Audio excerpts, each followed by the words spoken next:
Representing the culture, tradition, and heritage of India, exports of handicrafts have a special place in the trade basket. Often carried out by millions of small entrepreneurs, weavers, and artisans, handicrafts represent the best in craftsmanship. To find out about the current state of handicrafts export, we have with us today Mr. Rakesh Kumar, Director General, Export Promotion Council for Handicrafts. Thank you for speaking to us. My first question to you would be, how are Indian exports of handicrafts doing at the moment? See, even during this challenging time of the COVID, the exports of handicrafts have really done very good. I can say we have been lucky. Our exporters have been very hardworking, and that is the reason the exports of handicraft for April-March year 2021 has in fact surpassed the earlier year exports. We have reached rupees 25,558 crore. That is approximately 3,443 million US dollar. And this is a marginal growth of around 1.14% in rupee term. Though in dollar term, we are just marginally reduced, very marginally declined. But at the same time, during this COVID time, when in 2021, for about 3 months, there was a complete closure, April, May, and June, nothing was moving in the country.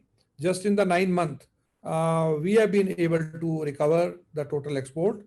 And with the previous year, if we compare, we have done better. And now the total exports are really very good. At the same time, the growth story in the April-May is also again very promising. That is April-May 2021. Incidentally, there's no purpose of comparing April-May 2021 with the 2020 because 2021 was nil. And 2021, if we say April-May, is certainly a very high growth, about 200%. But even if we compare it with the 18-19 previous year to that, still we have been able to cope up and we are doing better than the earlier year. In nutshell, I can say the handicraft exports that basically provides the item like home, lifestyle, fashion, furniture, and furnishings, soft furnishings, all these goods and produced by the small artisans are doing very well. Right. So what is driving this growth ever since, I mean, you said ever since we got out of lockdown, the last few months, what's driving this growth? See, there have been several factors. The first one is, I can say, the moment the lockdown was announced and we had to make our efforts, I would like to, first of all, thank some of the central government and state government, basically, who allowed our handicraft producers to work even during the partial lockdown period. The moment the total complete lockdown was over, the very first moment when the units were opened, these small units of the producers, the primary producers, the artisans, even the small units of the manufacturing units, small MSME units were allowed in, particularly in Uttar Pradesh. They were also allowed to work in Madhya Pradesh and also some other parts of the country, which are the major mega clusters of handicrafts. So this is the one that attributed to complete our export order that we had already received in the earlier years. The second, we wanted that the continuity should be built because the trade fairs in physical were not being held over here in India. So we immediately moved to the alternative way, and that alternative way of the marketing was the virtual. Export Promotion Council for Handicraft was the first body in the country that had organized the massive virtual trade show of around 1,500 exhibitors in the country, followed by other special buyer-seller meet and one-to-one meeting. All our embassies and high commission overseas, they helped us to promote us And in fact, all our overseas buyers who were already buying from us in the physical show, they were well connected with all our producers. Right. So, do you think the sector needs now greater institutional support, bank credit, and maybe say government financial packages? Uh, See, I would also like to add here a little bit on this before I just straight away come to that institutional support is needed. Uh, that what exactly is leading to this kind of a growth over there? The all the overseas country and even in India, people have stayed during the lockdown within their homes, and they have realized that within the homes lot of products are needed. uh, like they have now home as a office and office as a home both. So most of the time now they are spending within their home. So home into garden, garden into home, home into office, office into home, kitchen. Now they are taking interest even in the kitchenware, in the kitchen items. They are also taking interest in the lifestyle products. A lot many things. So basically, they are not changing their clothes. Maybe a limited number of the clothing may be required, but they need really a better furniture. They need a better chair to sit. They really need a better lamp for them. They never thought of that using that kind of a lamp for their walking over there.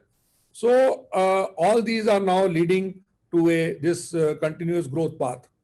Uh, the requirement today is basically of the 7 million craft person who are in the country, who are from the small and weaker section of the society. 47% of them are from the women folk, and they are from the unorganized sector, is the basically institutional support. And this institutional support also includes the bank credit and the government financial package. In fact, there was earlier support of merchandise exports from India scheme MAIs, and that has now been withdrawn. And this was an important financial incentive for the handicraft exporters. Now the government is coming up with another alternative scheme of the ROD TEP. Basically, this is about remission of the duties and taxes on export products scheme. And but the rates are still to be announced. So this is taking a little bit time, and we are quite hopeful that this should be announced soon. Similarly, there was the interest equalization scheme that was announced by the government. That was a great help, and that is right now valid till on 30th June 2021. The circular for the further rest of the year is awaited. So when we are really at a growth path, we have to expand ourselves. This is a time when there is a little bit anti-China segment. There are much more patriotic sentiment. There are national sentiments with the people. Domestic market is also coming up in a big way other than the overseas market. So combining both, the volume and production will increase. Once this volume production will increase, that means we need the bigger, larger spaces for our setting up of our units. We need better machineries. We need a lot of money for technology upgradation. We also need a lot of money for our research and development and many more other things. Right now, we faced some issues with regard to the increase of prices in the raw materials and even in the fuel and other things, and that is impacting us. In fact, we have to compete China, we have to compete Vietnam, we have to compete the other countries. And in our view, if institutional support is built, as Mr. Gadkari mentioned while the 20 lakh crore package was announced, and that time a very strong package for MSME was also announced. And that time, Honorable Minister, Mr. Gadkari mentioned that there will be direct support to the MSME units over there with the help of institutional support and many other infrastructure support. So the industry is waiting for that. A lot of handholding is coming from the government, but a lot more is also expected from the government. And we are quite sure if that happens, we will have a quantum jump in the years to come. Right. So, but what about marketing of handicrafts? Many feel that there is a problem around that. Have you managed to tackle that and make Indian handicrafts aspirational? See, the production base is very, very large in almost the entire country, from Kashmir to Kanyakumari, Kashmir to every place. Every district produces some handicraft item. So that means the production base is very, very large, though it is scattered. The items, the artisans, when they produce, their biggest challenge is the marketing. So where to sell, how to sell, and what are the markets? Exporters are really exporting their products to the overseas market, but still that is not sufficient. And we are, as a Export Promotion Council for Handicraft, do organize lot of aggressive marketing programs. One of that is our trade fair. We organize the world largest congregation of the handicraft producers, known as ISGF Delhi Fair, where over 4,000 exporters participate at one time and over 10,000 overseas buyer. Those are the importer and the B2B buyer. They come and they source the product over there. And similarly, we do organize a lot of buyer-seller meet, participation overseas, and many other activities. But right now, this is not sufficient. In fact, lot many and lot more is to be done in this program. Right now, the buyers' attitude is changing. Their behavior of buying is changing. They don't want to invest their money for 90 days or 120 days by placing large or long time waiting order. Once they place the order, and then after that 60 days for production and another 60 days for shipment, and then they will get the produces. Instead of that, they are looking for JIT, that is a just-in-time products for their showrooms and for their stores and their retail shops. For that, there is a need to have a kind of a setting up of the warehouses. And this warehouse we should have in US, which is the largest market, having around 37% of the total export basket, and also in Europe, and also in Australia, New Zealand, and the Latin America. So at least 4 places, if we have large warehouses, we can have a kind of a just-in-time program for our overseas buyer. And these overseas buyer will buy more and with much more confidence. They know that the produces that is coming to them, that can be inspected then and there itself, and that can also be sold well at a better price. Right. So are you toying around the idea of having such warehouses in these countries? And yes, what are the plans? We have already prepared a complete program for Latin America, also for the United States of America under Market Access Initiative scheme of the Ministry of Commerce. For handicraft exporters, we are submitting a proposal, and we are quite hopeful once that proposal is approved. This will give a real kick to the handicraft exports from the country. Right. And who will own and operate these warehouses? And what are the kind of products that you would want to stock there? See, the products are from all our handicraft exporters in the home, lifestyle, fashion, furniture, all these categories. And the warehouses are not bought. These are also not taken over there, but these are mainly on the rental and the lease basis. And the Export Promotion Council for Handicraft proposes to take this initiative. Right. So you briefly touched on the topic, but what are the main or the important markets for Indian handicrafts at the moment, and countries where there is a good opportunity for us to exploit? See, first of all, take this mantra that when we say handicraft, so we are selling our product right now to around 130 countries all over the world. But affluent countries are our major market. And among the affluent country, if we can say, US is our largest importer, and then the Canada, Europe, European Union, Japan, Australia, and New Zealand. So all these markets around, if you can say, selected 10 markets, that caters to around more than 60% of our total exports.